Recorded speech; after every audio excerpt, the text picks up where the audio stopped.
बागियों को यहां टिकट दिया गया।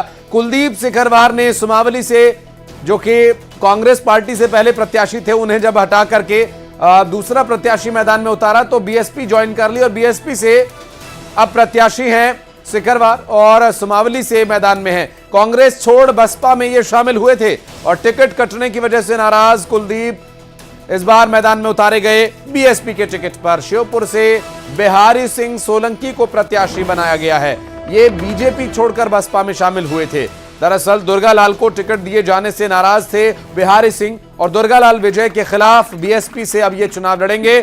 और ऐसे में कांग्रेस पार्टी बीजेपी पार्टी की तरफ से जब उम्मीदवारों को उम्मीद टूटती नजर आई तो वे नई उम्मीद में बहुजन समाज पार्टी में आकर जुड़ गए और बहुजन समाज पार्टी ने उन्हें टिकट दिया। अमित शर्मा हमारे सहयोगी। अमित, चुनावों में अक्सर ऐसा ही होता है कि टिकट चाहिए, किसी भी पार्टी से मिले। देखिए आशीष, बिल्कुल आपने ठीक कहा कि टिकट चाहिए किसी भी पार्टी से मिले।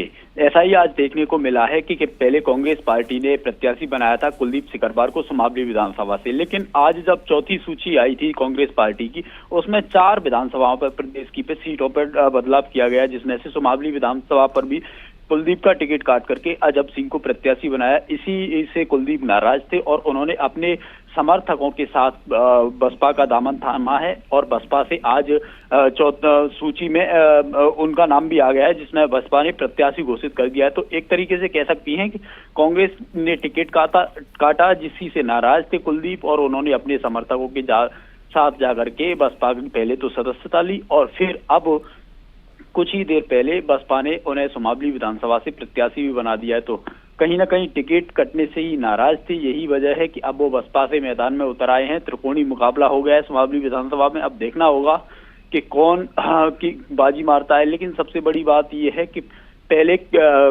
कुलदीप सिकरवार को टिकट दिया था, जिस वजह से बसपा में पहुंचे थे अजब सिंह, लेकिन अब जो अजब सिंह को की तो घर वापसी हो गई है, लेकिन कुलदीप सिकरवार बसपा में पहुंच गए हैं। लेकिन अमित, ऐसा नहीं है कि कांग्रेस का ही यहाँ पर प्रत्याशी लौट कर जाकर बीएसपी में शामिल है। बीजेपी भी पीछे नहीं है। बिहारी सिंह दुर्गालाल विजय के खिलाफ चुनाव लड़ेंगे। अब वो बीजेपी के नहीं बल्कि बीएसपी के उम्मीदवार बना दिए गए। हाँ देखिए, बिल्कुल जिस तरीके से मुरैना में कांग्रेस ने छोड़ करके बीएसपी में शामिल हुए हैं, उसी तरीके से श्योपुर की बात की जाए तो जो बिहारी सिंह सोलंकी हैं, जो जिला उपाध्यक्ष थे भारतीय जनता पार्टी के और वरिष्ठ नेता भी थे, नगर पालिका चुनाव भी लड़ चुके हैं, उन्होंने बीजेपी के आज सुबह से इस्तीफा दिया और अब वह दुर्गालाल विजय जो भारतीय जनता पार्टी के प्रत्याशी बनाए गए हैं और कांग्रेस से बाबूलाल जंडेल बनाए गए हैं, उनके खिलाफ चुनाव लड़ने के लिए मैदान में उतर आए हैं बसपा से टिकट लेकर के। 11 उम्मीदवारों की ये सूची जारी की है बसपा ने। अमित, बहुत शुक्रिया आपका इस पूरे मामले पर जानकारी देने के लिए। अपडेट लेते रहेंगे आपसे।